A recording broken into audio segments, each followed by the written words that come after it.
Yeah. Oh, stop closing up. Gotta let it go.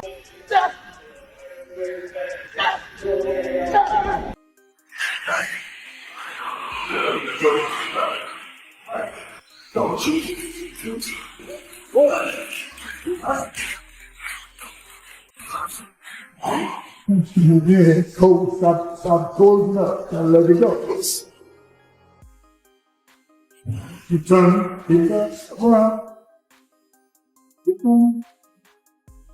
Nah, he's strategic. He's setting guys up. He been boxing since a little kid, just like I've been boxing since a little kid. And you can tell, like, with the experience. Even with his last fight with Frank Martin, you can see Frank Martin was more so an amateur. Like, the experience he got is not on the level of, Gervonta Davis, renowned for his explosive power and disciplined approach, follows a meticulously structured training regimen to prepare for his bouts as he gears up for his rescheduled fight against Lamont Roach on March 1, 2025 at the Barclays Center in Brooklyn, New York. His daily routine reflects an unwavering commitment to excellence. Yeah. Oh, stop closing up. Gotta let it go. You turn, step around. Keep going.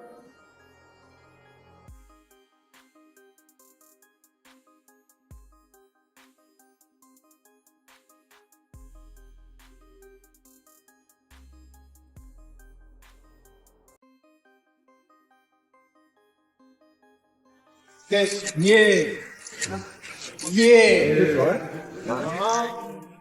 Think all day, baby. Think all day. Please work. Please work. My husband's doing it. All right, guys. Right in the front, right here. Right here in the front right there. Easy work, baby. Come on, man. Get down here, please. Right here. Show us a little baby. Back to the camera in the back. Go in the back of the line. Davis begins his day before dawn, typically around 11 a.m. He starts with immediate hydration, consuming a liter of water to kickstart his metabolism and ensure optimal hydration levels. This is followed by 15 minutes of stretching and light yoga to enhance flexibility and prepare his body for the day's demands. During this time, he maintains a distraction-free environment, focusing solely on the tasks ahead.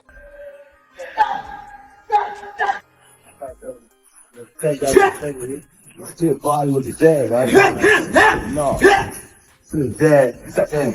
Yeah. You don't even sit because you moved in off the fly.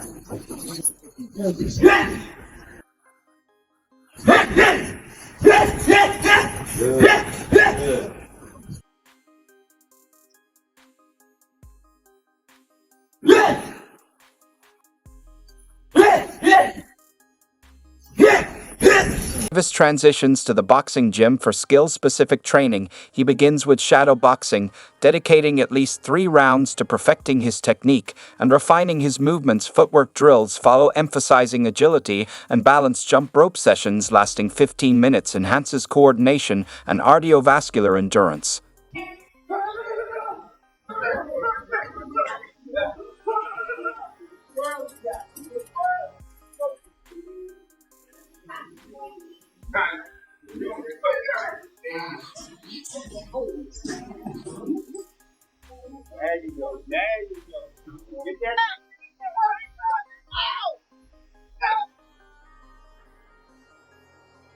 Good.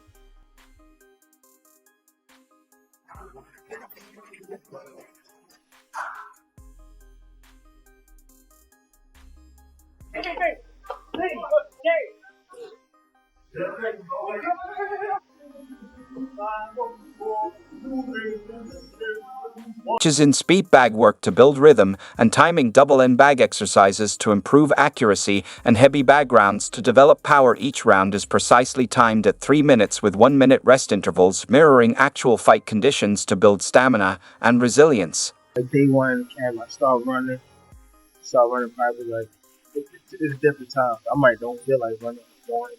I might run at night. It all depends what fit you. Like I'll run in the morning. If I don't, I'll run at night. Train probably like 2 or 3. If I want to do something again, I train at night or I run. And that'll be it. But when I'm in camp, I really don't go outside. Like it's hard for me to go outside. I just be in a gym, home. That's it. I don't go for real. So I do it for myself, but I do it for the people with me. My whole family is from DC. My whole family, like my entire family. Don't bring them. Don't bring them. For what? Don't bring them. Tell them they gonna celebrate with me. Yeah. Don't bring them. It's gonna be a party. I'm gonna let y'all know something. His ball was up here shaking. What's his name? He was shaking on the pop. Oh. On my kids, he was shaking on. Hey, never. Don't. Never. A critical component of Davis's training involves work with his trainers, focusing on combination drills to enhance offensive capabilities and defense practice to sharpen his reflexes. Head movement drills are integral, improving his ability to evade punches, while counter-punching exercises develop his responsiveness to opponents' attacks. Timing exercises, range control practices, and angle cutting drills are meticulously incorporated to ensure comprehensive technical proficiency. Some people that go away and be. For you specifically? Me? First of all, I get a camp house, out here. Like day one in the camp, I start running probably like, it's different times. I might don't feel like running in the morning. I might run at night. It all depends what fits you. Like, I'll run in the morning. If I don't, I'll run at night. Train probably like 2 or 3. If I want to do something again, I train at night or I run, and that'll be it. But when I'm in camp, I really don't go outside. Like, it's hard for me to go outside. I'll just be in a gym and home. For a very, very big moment. What is your normal day-to-day like at this time of a camp? I'm also a night person, but I might go to sleep probably around like 3 to 4. I wake up by like 11, get my run in, and then eat, probably lay back down, and then wake up by like 6 or 7 and get my night workout in. Damn, so you're doing 2 a day. Davis recently shared his thoughts on Tyson Fury's unconventional training camp ritual. Fury, known for his eccentric methods, revealed a unique practice that garnered attention in the boxing community. Davis, when asked about Fury's ritual, expressed surprise and amusement, noting that while every fighter has their own preparation techniques, Fury's approach was particularly unexpected. I hear a lot of boxers do weird things during camp. I've heard like Tyson Fury said he saw 7 times a day. What? Because he wants to keep his like testosterone going. And then Marquez, when he was training to fight Floyd, he would drink his own pee. Do you have anything that you like to do during camp, like to help you get into that mode? Nah. Not like that. Nah, I think he probably be bored. You think so? Yeah. He said it's like a scientific thing because like he feels like it gets his testosterone level, and he can then carry that into the ring and like be the toughest version of himself. Man. Sex makes you weak. No legs. Yeah. That's what I thought. Yeah. You have no legs. I don't know. Crazy, bro. It makes it impressive. If he does actually do that and then is the fighter that he is, that's impressive. He's pretty nasty. That's real. Davis's training is meticulously overseen by his longtime coach Calvin Ford, who has been instrumental in shaping Davis's career and honing his skills. Ford emphasizes a comprehensive approach that balances physical conditioning, technical prowess, and mental preparation. Before I go see Tank, I gotta get shots in my hand. And I gotta make sure my hands are right, because I don't dumb him down. I let him do it. You know what I'm saying? If he gets you right, yeah. But work. I just feel sorry for the guys that really push the button. Push the button.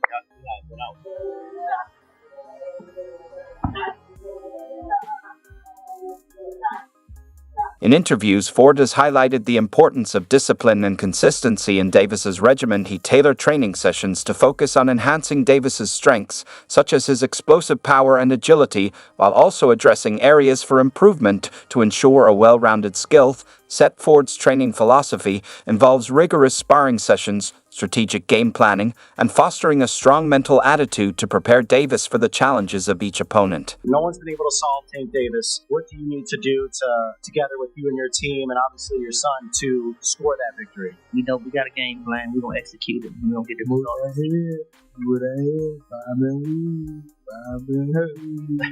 That go both ways. That go both ways. Tank, what is Lamont going to learn March 1st inside that ring here at Barclays Center?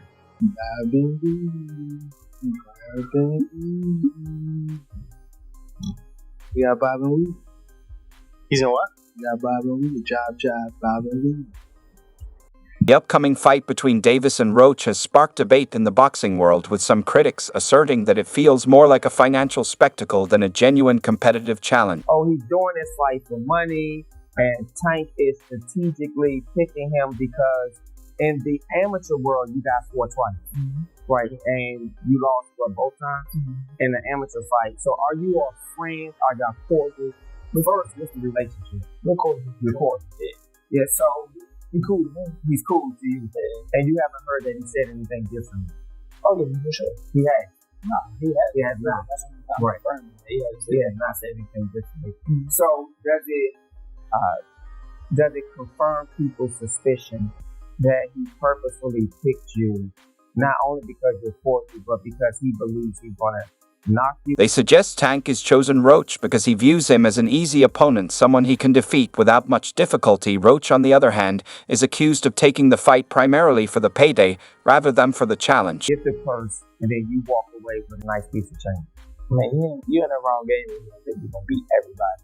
Like, anyway, but if you saying specifically pick me because I'm gonna be an easy cakewalk, no. Everybody in the world knows that's not gonna happen. I mean, like, that's not gonna happen. Him personally, you know that.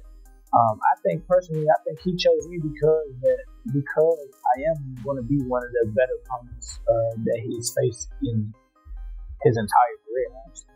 Really?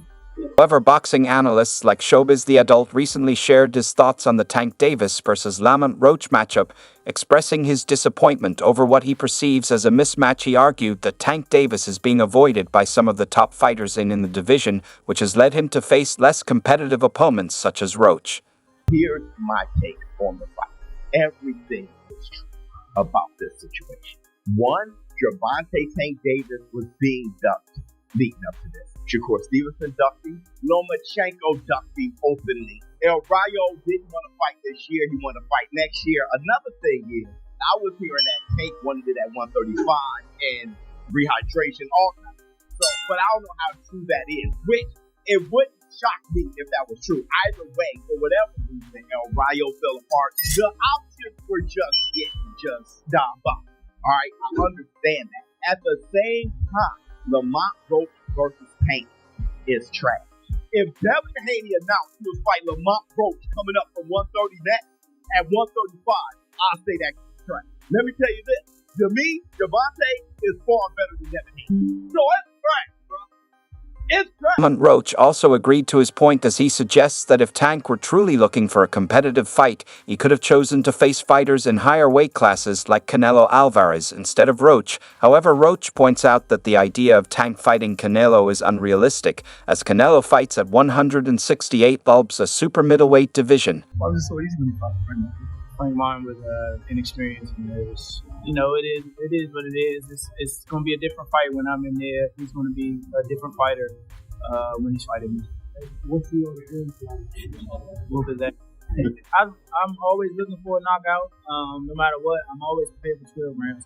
But I'm always looking for a knockout, and if I get the chance, I'm going to try to knock it in. Roach makes it clear that his upcoming fight with Davis isn't motivated by money. He views Tank as an easy opponent, saying he will be a simple challenge for him, almost like a piece of cake. Roach emphasizes that he's the champion at 130 pounds, while Tank competes at 135 pounds. He suggests that if Tank were truly looking for a competitive fight, he could have chosen to face fighters in higher weight classes like Canelo Alvarez instead of Roach. However, Roach points out that the idea of Tank fighting Canelo is unrealistic, as Canelo fights at 168 bulbs, a super middleweight division.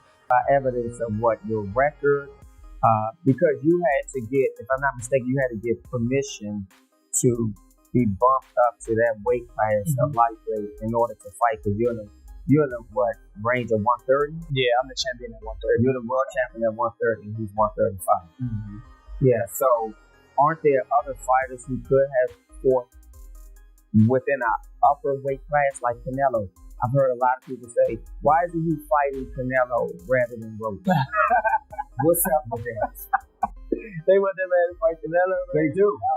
I've heard a lot of people say that. Floyd Schofield, another boxer in the lightweight division, shares his opinion on Gervonta Davis's focus in the lead-up to the Roach fight. Schofield suggests that Tank would be better off focusing on his opponent rather than getting distracted by outside noise such as social media or personal issues. You mentioned, obviously, the Lamont Roach fight with Gervonta. We don't know if that's happening 100% December or January, but how do you see that fight going? Do you feel confident giving a prediction on someone else's fight as opposed to your own? Me personally, no, because I don't know what Lamont Roach and his team are working on. I don't want to, down the man, because who knows, maybe he might shock the world. It's not on us to decide. I mean, boxing is a one-shot sport. Anything can happen. Nobody's invincible from getting knocked out. So, I mean, Tank better stay off Twitter. He better worry about his opponent. So, that's all I got to say. But in my opinion, Tank should win. But